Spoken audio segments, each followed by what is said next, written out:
하나님의 은혜로 있을 데 없는 자 왜 구속하여 주는지 나 수 없도다. 내가 믿고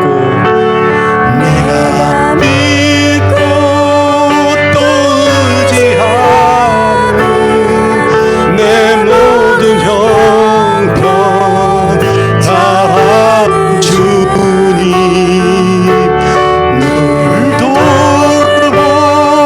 돌보아주실 것을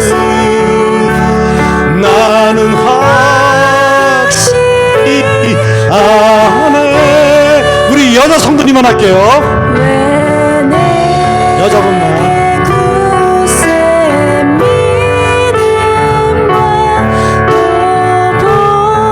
도훈 집사님 여자분만 크게.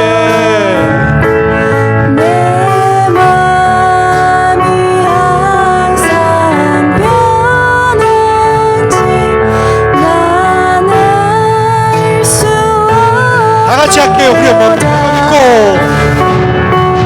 내가 믿고 또 의지하는 내 모든 형편 잘하는 주님 늘 돌보아주실 것을 나는 확실히 아네. 남자가 왜 내게 성령 주셔서 내 마음을 감동해 주 예수 믿게 하는지 난 알 수 없도다. 다 같이 할게요. 내가 믿고 또 의지하는 내 모든 형편 잘하는 주님 늘 돌보아주실 것을 나는 확실히 아네. 다 찾기로 주 언제 강림하실지 폭풍의 홍낮에 또 주님 만나 그것도 난 알 수 없도다. 내가 믿고 또 의지하는 내 모든 형편 잘하는 주님 늘 돌보아주실 것을 나는 확실히 아네. 선한 목자 주여 항상 인도하소서. 선한 목자 구세 주여 항상 인도하소서.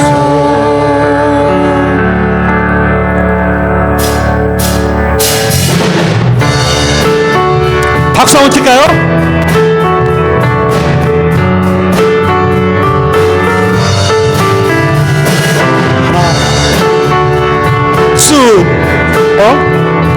셋, 넷, 둘, 셋, 넷. 선한 목자 우리 대신 주 항상 인도하시고 푸른 풀밭 좋은 곳에서 우리 먹여주소서.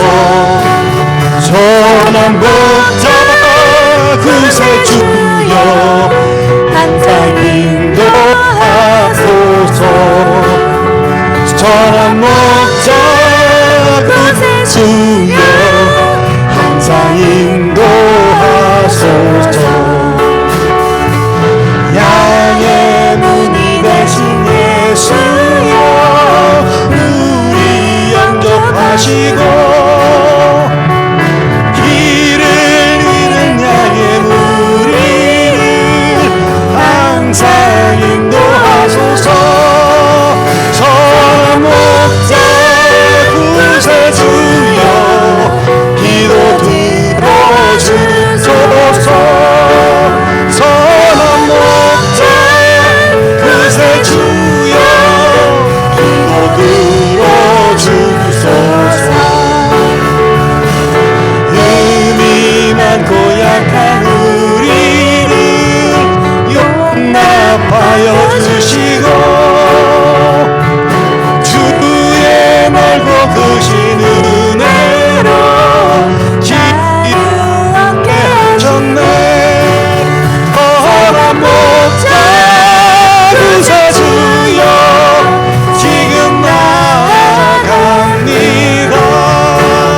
선한 목자 구세주여 지금 나아갑니다.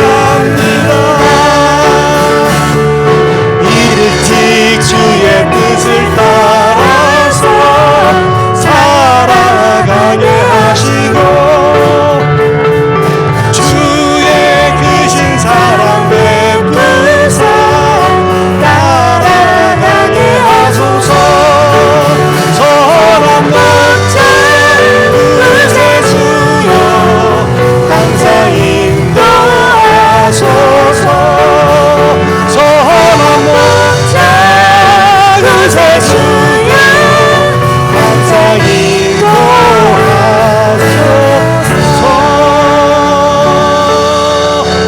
우리 아버지께 영광을 드리면서 다 같이 박수 한번 아버지께 드리겠습니다. 자, 우리 예배로 이제 나가는데요. 우리 인내성으로 다 같이 나가도록 하겠습니다. 자리에서 잠깐 다 일어나 주시고 드럼 나갈게요.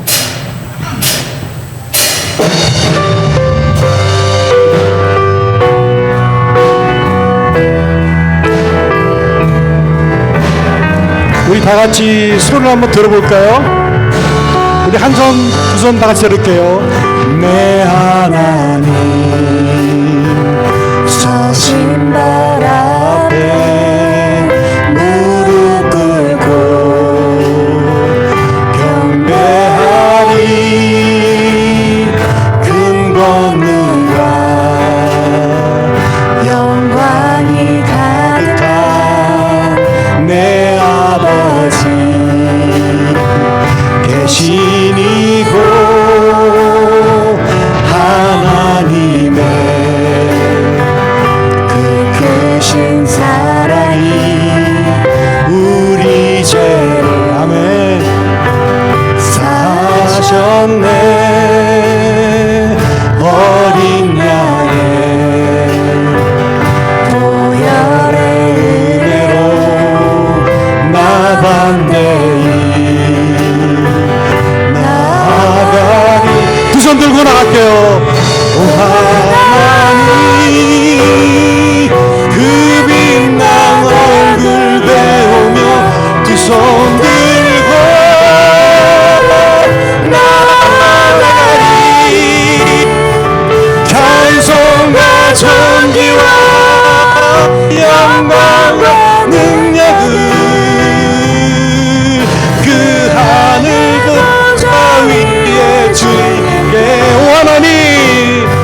찬송과 존귀와 영광과 능력을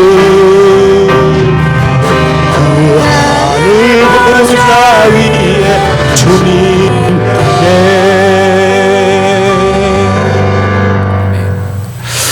지난주에는 아브라함의 언약과 다윗의 언약을 함께 살펴봤습니다. 모쪼록 우리 귀한 성도님들 한 분 한 분이 하나님의 복이라는 사실, 하나님께서 저희를 한 분 한 분 하나님의 자녀로 부르셨다는 사실 잊지 않고 살아갈 수 있는 저와 여러분들이 되었으면 합니다.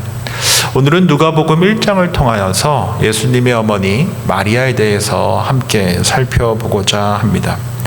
누가복음은 사도 바울의 동역자였던 또 의사였던 누가에 의해서 쓰여진 복음서입니다. 오늘날 의사 하면은 우와 할 텐데요. 저도 그 런던에서 웨스턴 대학에 있는 의과대 메디컬 스쿨 다니는 몇몇 학생들을 함께 섬겼는데 얼마나 힘들게 공부하는지 모릅니다. 입학도 어렵고 정말 공부 과정도 얼마나 힘든지 모릅니다. 그렇게 어렵게 공부를 해서 또 의미 있는 생명을 살리는 직업이며 또 안정된 직장 생활을 하기 때문에 많은 사람들이 선호하는 직업이 오늘날에는 의사일 수 있습니다. 그런데 당시 예수님 시절에 의사는 아주 천한 직업이었습니다.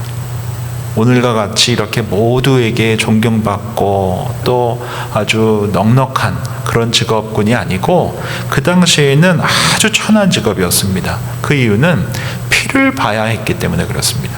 피를 만져야 하고 피를 봐야 했기 때문에 종들을 시켜서 노예를 의학 공부를 시켜서 집에서 마치 가정이처럼 여겨졌던 이들이 바로 당시의 의사였고, 그래서 의사 누가는 학자들에 따르면 종이었다라고 이야기하고 있습니다.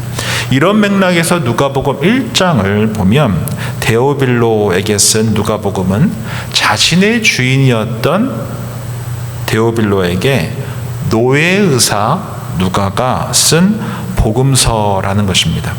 자신을 사랑해준 주인 데오빌로에게 너무나 복된 소식, 또 생명을 살리는 예수님을 소개하고자 해서 쓴 복음서가 누가복음이라는 것입니다. 또 하나 여기서 특별히 누가복음에서 우리가 주목해야 할 것은 누가가 노예의 신분이어서 그랬는지 모르지만 이 4개의 복음서 중에서 가장 사회적 약자에 대해서 큰 관심을 가졌던 복음서가 바로 누가복음입니다.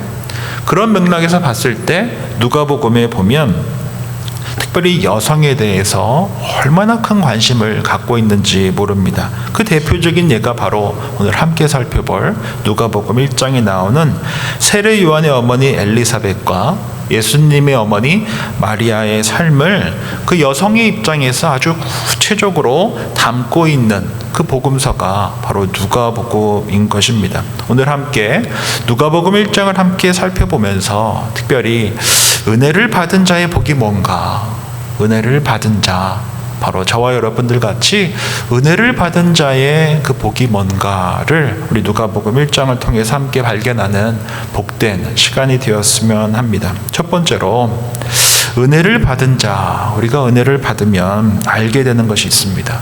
그것이 무엇이냐면 하나님은 참으로 공평하시다라는 것입니다. 우리가 은혜를 받으면 하나님께서는 공평한 분이시구나를 고백하게 된다라는 것입니다. 여기서 이 공평하다라는 의미는 제가 조금 이따 다시 설명을 드리겠지만 우리가 생각하는 평등하다라는 의미가 아니라 공평하다라는 의미는 하나님께서 나를 너무나 세심하게 알고 계신다라는 의미를 담고 있습니다. 28절 말씀 제가 읽어드리겠습니다. 그에게 들어가 이르되 은혜를 받은 자여 평안할지어다 주께서 너와 함께 하시도다 하니. 오늘 본문에 보면 주의 천사가 마리아에게 주의 말씀을 전합니다. 뭐라고 부릅니까? 은혜 받은 자여. 은혜 받은 자여라고 표현하고 있습니다. 그런데 이 시제를 영어로 설명을 드리면 전에 한번 말씀드렸던 것처럼 현재 완료형으로 되어져 있습니다.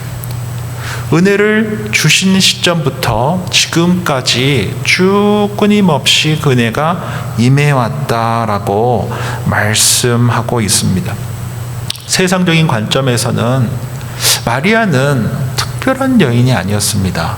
어떻게 보면 부족한 여인이었습니다. 왜냐하면 그녀는 나사렛 출신이었기 때문입니다. 나사렛은 많은 사람들이 가고 싶어하는 동네가 아니었습니다. 오히려 평범하게 살 수 없는 사람들이 모여서 살던 곳이 나사렛이었습니다. 아주 산골짜기입니다. 그래서 나사렛에서 무슨 선한 것이 나오겠냐라고 하며 무시하는 말투로, 비아냥거리는 말투로 나다나엘이 요한복음 1장에서 이야기하기도 했습니다. 어쩌면 세상 사람들이 살고 싶지 않은 동네, 무시하는 동네, 아무것도 없는 동네, 자신과 비슷한 형편의 요셉과 약혼하고 결혼을 준비해야 했기 때문에 사실 굉장히 어렵게 결혼을 준비하고 있지 않았을까라고 추측해 봅니다. 그러나 우리 주님께서는 마리아를 다음과 같이 부르십니다. 은혜 받은 자여. 은혜 받은 자여. 이를 영어로 보면 You are who highly favored라고 되어져 있습니다. You are who highly favored. 영어로 직역을 하면 어떻게 볼 수 있겠습니까? 너는 내가 가장 좋아하는 자다. 내가 가장 기뻐하는 자다. 내가 너를 가장 favor한 자다라고 이야기하고 있습니다. 마치 우리가 아이스크림 가게에 가면 직원이 우리에게 묻지 않습니까? What is your favorite 아이스크림? 이렇게 물어보지 않습니까? 뭐 먹고 싶으냐 할 때 What's your favorite? 그렇게 마리아가 하나님께 어떠한 자였다는 것입니까? favorite한 자였다. favorite한 여인이었다라고 말씀하고 있습니다. 우리 옆에 있는 분에게 이렇게 한번 이야기해 보시죠. 당신은, 한번 따라해 보실까요? 당신은 주님의 favorite입니다. 당신은 주님의 favorite입니다. 하나님께서 당신을 너무나 favorite 하다라는 것입니다. 이것이 바로 당신은 주님의 은혜를 받은 자입니다 라고 하는 그 의미가 담겨져 있다는 것입니다. 단 한 번 그렇게 생각하지 못했을 수도 있습니다. 삶의 환경이 녹록치 않았기 때문에 마리아는 단 한 번도 그렇게 생각해 보지 못했을 수 있습니다. 자신과 비슷한 형편의 남자 요셉과 결혼을 하고 결혼을 준비하면서 원망이 더 많았을 수도 있습니다. 불안이 더 많았을 수도 있습니다. 그런데 우리 주님께서는 마리아를 다음과 같이 부르십니다. 너는 나의 페이보릿이다. 10손가락 깨물어서 안 아픈 손가락은 없다라는 속담이 있습니다. 동의하십니까? 부모로 살면서 쉽지가 않다라는 것도 고백하지 않을 수가 없습니다. 10손가락 깨물어 안 아픈 손가락이 없다라는 이 속담은 부모가 자녀를 너무나 귀히 여긴다라는 의미일 것입니다. 가정마다 상황이 다르고 관계가 다르고 하기 때문에 적지 않게 약간의 차이가 있을 수는 있지만 한 자녀가 아프다거나 또는 한 자녀가 너무 유명하다거나 사실 자녀들이 많은 가정에서는 자신이 혼자 독자이기를 독녀이기를 바라는 경우가 굉장히 많거든요. 그런 경우에 소외되는 경우가 일어납니다.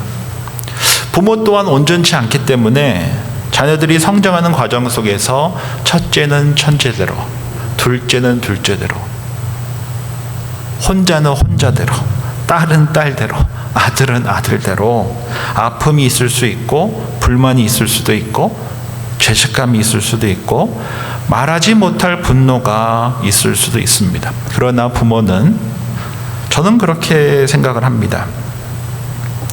자녀에게 필요한 것을 채우고자 하는 마음이 부모의 사랑이 아닌가라는 생각을 합니다. 자녀들이 여럿이 있을 경우에 어떤 친구는 요만큼 채워줘도 살만한데 어떤 친구는 조금 더 주어야 하는 자녀가 있을 수 있지 않겠습니까?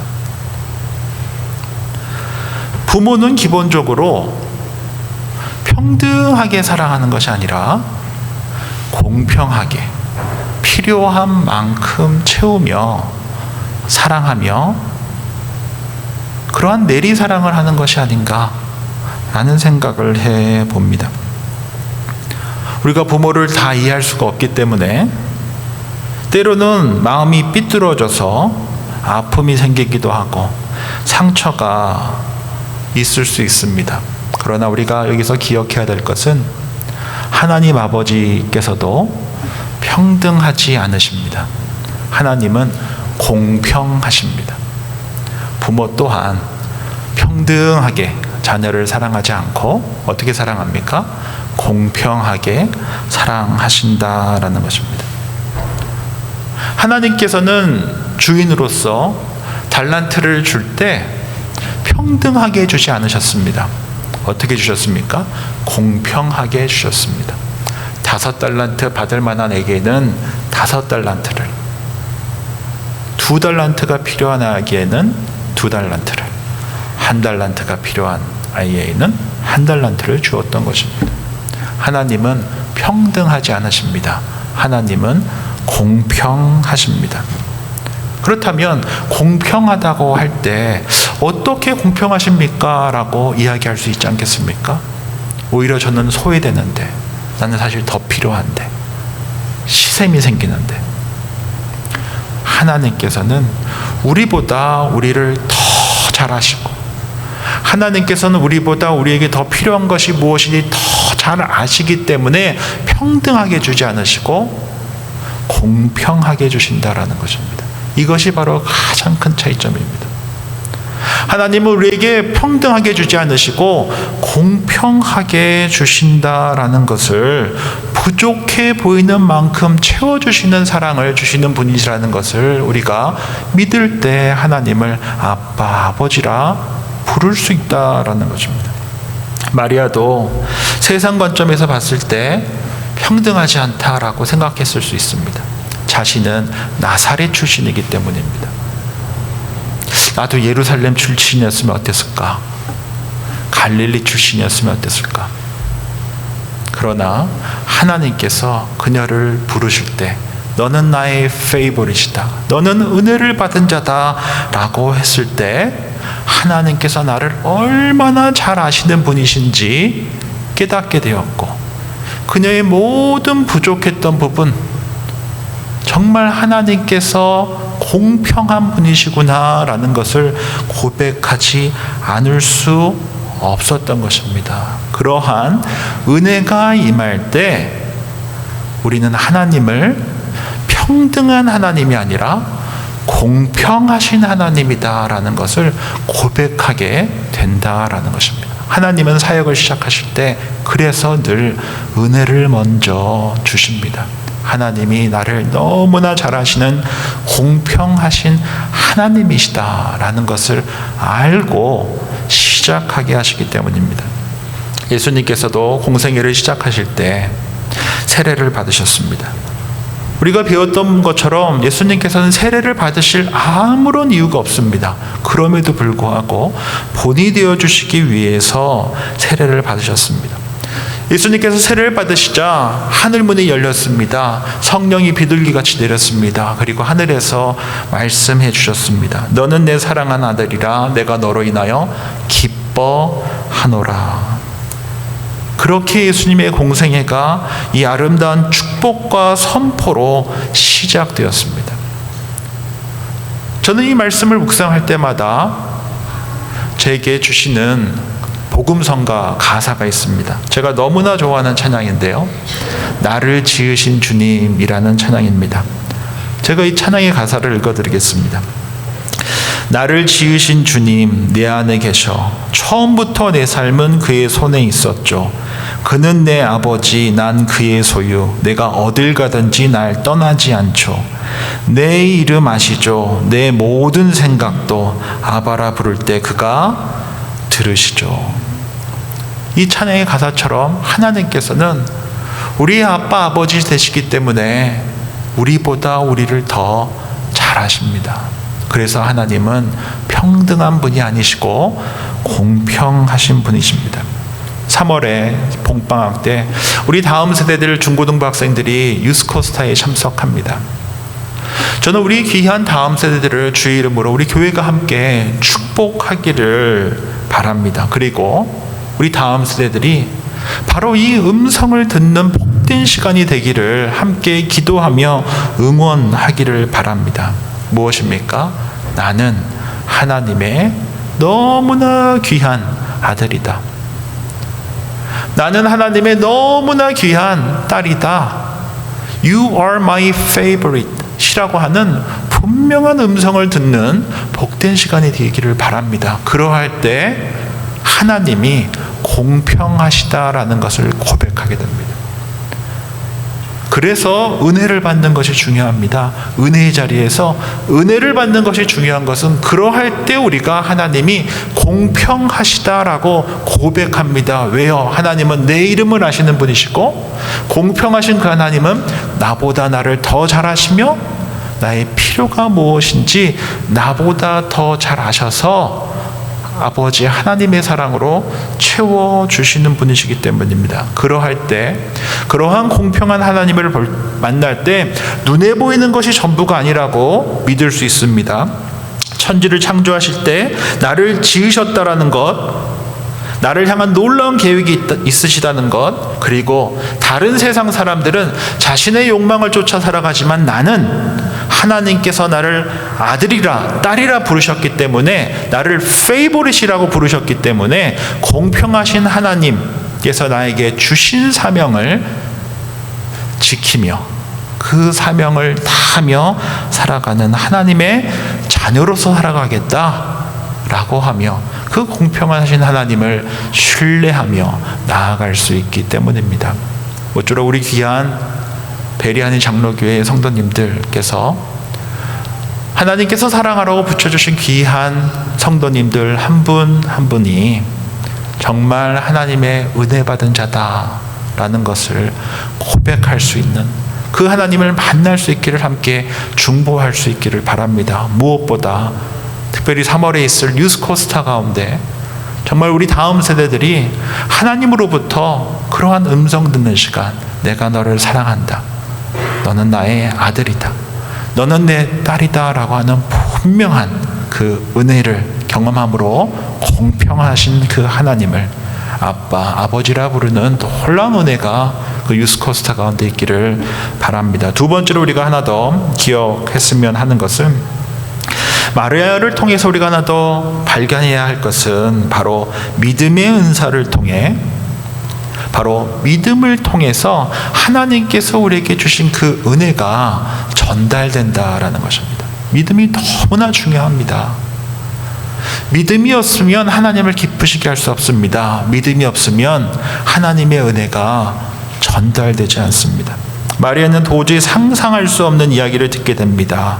그래서 마리아는 물을 수밖에 없었습니다. 저는 아직 남자를 알지 못하는데 어떻게 아들을 가질 수 있습니까? 그러자 하나님께서는 천사를 통해 마리아를 설득하십니다. 오늘 본문인 35절부터 37절 말씀 제가 읽어드립니다. 천사가 대답하여 이르되 성령이 내게 임하시고 지극히 높으신 이의 능력을 너를 덮으시리니 이러므로 나실 바 거룩한 이는 하나님의 아들이라 일컬어지리라. 보라 내 친족 엘리사벳도 늙어서 아들을 배었느니라. 본래 임신하지 못한다고 알려진 이가 이미 6달이 되었나니 대저 하나님의 모든 말씀은 능하지 못하심이 없느니라. 이 말씀을 천사로부터 듣고 마리아는 믿음의 화답을 합니다. 그것이 바로 오늘 본문 말씀입니다. 38절 말씀 함께 봅니다. 마리아가 이르되 주의 여정이오니 말씀대로 내게 이루어지이다 하매 천사가 떠나가니라. 하나님의 음성을 들은 마리아는 스스로 저는 주님의 여종입니다 라고 고백을 합니다. 그리고 저는 주의 것이니 주 뜻대로 이루어지기를 고백합니다 라고 말씀하고 있는 것입니다. 저는 믿음이란 이것이라고 정의합니다. 믿음은 은혜의 통로입니다. 믿음은 은혜의 통로입니다. 마치 전화기처럼. 사실 오늘 주일학교 학생들을 위해서 준비했던 말씀인데요. 전화기처럼 누군가의 말이 전화기를 통해서 전해지듯이 수도관을 통해 수돗물이 집 안으로 들어오듯이 하나님의 말씀이, 하나님의 은혜가 우리의 삶의 마당에 들어오기 위해서 필요한 것이 무엇입니까? 전화기처럼, 수도관처럼 믿음이 필요하다라는 것입니다. 그래서 믿음이 너무나 중요합니다. 믿음이 없으면 아무런 역사가 일어나지 않는 것이 바로 여기 있습니다. 이유가 바로 여기 있습니다. 믿음이 없으면 아무런 일이 일어나지 않습니다. 믿음을 통해서 하나님의 은혜가 전해지기 때문입니다. 소위 성령의 장이라고, 성령장이라고 알려진 고린도전서 12장에 보면 믿음도 은사다라고 이야기하고 있습니다. 우리가 믿음을 통하여서 구원을 받지만 동시에 믿음은 은사로서 믿음을 통해 주님의 몸된 교회를 세우는 귀한 도구로 사용된다라는 것입니다.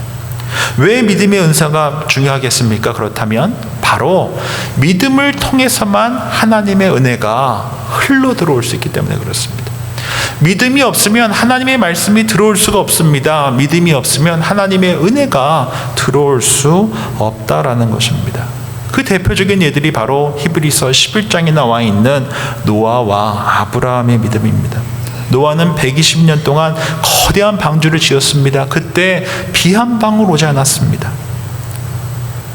그러나 큰 비가 내리겠다라고 하신 그 약속의 말씀을 믿고 방주를 지었기 때문에 구원의 방주가 될 수 있었던 것입니다. 아브라함은 100세의 아들을 얻었습니다. 독자 이삭을 번제물로 드리라고 할 때 아브라함은 믿음을 갖고 순종했습니다. 죽은 자를 살려서라도 하나님의 뜻을 이루실 것이라고 하는 그 믿음을 갖고 순종했던 것입니다. 그랬기 때문에 지금까지 우리는 하나님을 뭐라 부를 수 있습니까? 여호와 이레 하나님이라고 고백할 수 있는 것입니다. 믿음이 없었다면, 아브라함의 믿음이 없었다라고 한다면은 우리는 하나님을 여호와 이레 하나님이라고 고백하지 못했을 것입니다. 저와 여러분들의 삶의 마당에서 나에게 가장 필요한 것들을 준비하시고 제공해 주시는 그 여호와 이레 하나님을 고백할 수 있게 된 것은 바로 아브라함의 믿음 때문이었다라는 것을, 믿음이 없으면 하나님의 은혜와 말씀이 흐를 수 없습니다. 히브리서 11장 6절입니다. 믿음이 없이는 하나님을 기쁘시게 하지 못하나니 하나님께 나아가는 자는 반드시 그가 계신 것과 또한 그가 자기를 찾는 자들에게 상 주시는 이심을 믿어야 할지니라. 우리 베리아는 장로교회 귀한 성도님들에게 도전하고 싶습니다. 나는 이러한 믿음이 있는가? 왜 믿음이 중요한가? 왜 우리가 믿음을 갖고 살아가는 것이 중요합니까? 세상 사람들은 믿음 없이도 너무나 잘 사는데 왜 우리는 믿음을 갖고 살아야 합니까? 바로 믿음이 은혜의 통로이기 때문입니다. 믿음이, 말씀이 전해지는 통로이기 때문입니다. 믿음이 없으면 하나님의 은혜가 우리 가정에도, 우리 다음 세대에도, 내 개인의 삶에도, 우리 교회 공동체 가운데도 임할 수가 없는 것입니다. 흐를 수가 없는 것입니다. 개인의 삶 속에서 믿음이 중요합니다. 가정에서도 믿음이 중요합니다. 우리 다음 세대들을 향한 그 마음 또한 믿음이 중요합니다. 우리 교회 공동체에도 믿음이 중요합니다. 그러할 때 하나님의 은혜가 개인의 삶에도, 우리 가정에도, 우리 다음 세대에도, 우리 교회 공동체에도 그 은혜가 흘러 들어올 수 있기 때문입니다. 믿음이 없으면 하나님을 그래서 기쁘게 하실 수가 없습니다. 그래서 믿음이 중요한 것입니다. 저는 우리 베리하는 장로교회가 믿음의 은사를 구할 수 있기를 바랍니다. 우리 모두 다 믿음으로 구원을 받았습니다. 그러나 믿음의 은사 없이 교회에 하나님의 은혜가 흐를 수 없습니다. 믿음의 은사 없이 하나님의 말씀의 은혜가 흘러 들어올 수 없습니다. 믿음의 은사를 구할 수 있는 저와 여러분들이 되었으면 좋겠습니다. 그러할 때 그 믿음을 갖고 하나님께 영광 돌리고 하나님을 기쁘게 하는 그러한 교회로 세워질 수 있다라는 것입니다. 오늘은 누가복음 1장을 함께 살펴봤습니다. 마리아에게 임한 그 은혜, 그리고 마리아에게 허락해 주신 그 믿음이 바로 예수 그리스도께서 이 땅 가운데에 오시는 놀라운 도구였다라는 것을 우리는 결코 잊으시면 안 됩니다. 은혜를 받으면 하나님이 공평하시다라는 것을 고백하게 됩니다. 그리고 믿음이 없으면 하나님을 기쁘시게 할 수 없습니다. 모쪼록 우리 개인의 삶과 가정, 또 우리 다음 세대가, 또 우리 베리하는 장로교회가 은혜 받은 자라라고 하는 분명한 신앙의 고백을 갖고 하나님이 얼마나 공평하신지를 우리 입술과 삶을 통해 전하는 저와 여러분들이 되었으면 좋겠습니다. 뿐만 아니라 믿음의 은사를 통해 하나님의 은혜가 흐르는, 하나님의 말씀이 흐르는 그러한 교회로 세워지기를 주의 이름으로 축원드립니다. 기도하겠습니다. 좋으신 주님 감사합니다. 우리가 은혜 받은 자라는 분명한 믿음의 고백을 갖고 살아가게 해주십시오. 그리하여 나를 나보다 더 잘하시는 하나님이 얼마나 공평하신지 자랑할 수 있는 우리들 되게 해주십시오. 주님, 우리에게 믿음의 은사를 주셨음에 감사드리며 살아가게 해주십시오. 주신 믿음의 은사를 통해 주의 은혜가 흐르는 통로가 되게 해주십시오. 주의 말씀이 흐르는 통로가 되게 해주십시오. 그리하여 주어진 삶의 자리에서 공평하신 주님을 자랑하고 받은 은혜를 기쁘게 흘려보내는 우리 모두 되게 해 주십시오. 나를 지으시고 나를 잘하시며 내가 아빠 아버지라 부를 때 들으시는 주님이 내 하나님 아버지라는 분명한 신앙 고백을 갖고 살아가는 우리 모두 되게 해 주십시오. 베리하는 장로교회 되게 해 주십시오. 한 번 사랑하시면 끝까지 사랑하시는 예수님의 이름으로 기도합니다. 아멘. 다 함께 일어나셔서 결단 찬양 주님께 올려드리겠습니다.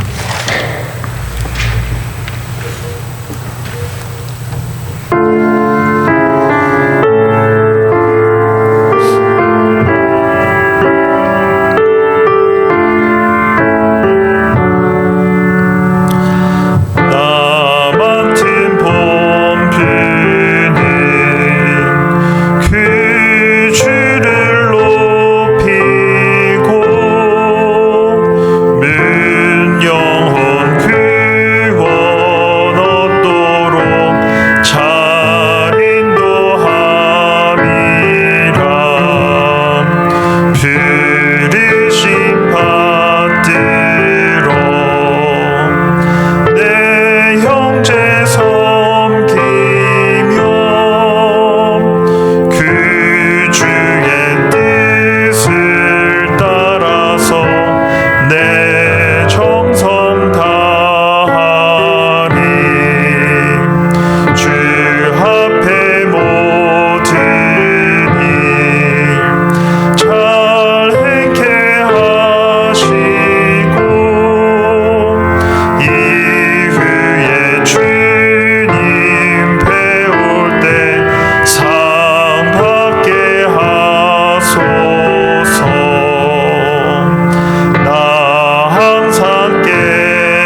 좋으신 주님 감사합니다. 오늘 주신 말씀 삶에 담습니다. 우리 모두 은혜 받은 자로서 공평하신 하나님을 자랑하며 살아가게 해주십시오. 뿐만 아니라 우리에게 주신 믿음이 은혜의 통로라는 사실을 잊지 말고 받은 은혜를 기쁘게 흘려보내는 우리 모두 되게 해 주십시오. 그렇게 주님의 선하심과 아름다우심을 전하며 살아가는 베리한인 장로교회 되게 해 주십시오. 우리 주 예수 그리스도의 은혜와 하나님 아버지의 사랑과 성령의 교통하심이 공평하신 하나님을 자랑하고 은혜의 통로로 굳건한 믿음을 갖고 살아가기를 다짐하고 결단하는 주님의 사람들과 베리한인 장로교회 위에 이제로부터 영원까지 함께 하시기를 간절히 축원하옵나이다. 아멘.